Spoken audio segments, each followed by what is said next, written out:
5 আগস্টের পর প্রশাসনের সক্ষমতা কমে গিয়েছে। এমনকি হাদির ওপর হামলাকারীরা দেশের বাইরে পালিয়ে যাওয়ায় বড় চক্র কাজ করেছে।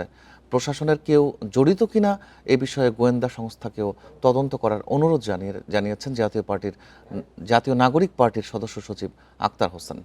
রোববার রাতে এভারকেয়ার হাসপাতালে শরীফ ওসমান হাদিকে দেখে আসার পর সাংবাদিকদের এই কথা জানান তিনি।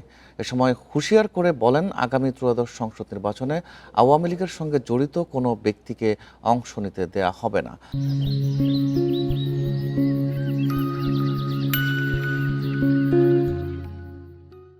এদিকে এনসিপি সর্বদলীয় সমাবেশে অংশ নিচ্ছে বলেও জানান আক্তার হোসেন।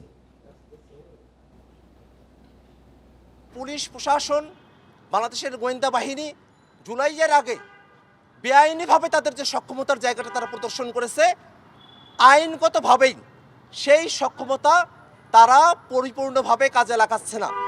তাদের সেই সক্ষমতা আছে, তারা অতীতে প্রমাণ করেছে। সেই সক্ষমতা তারা কেন কাজে লাগাচ্ছে না, সেই ব্যাপারে অন্তর্বর্তীকালীন সরকারকে অবশ্যই দায়িত্ব নিতে হবে।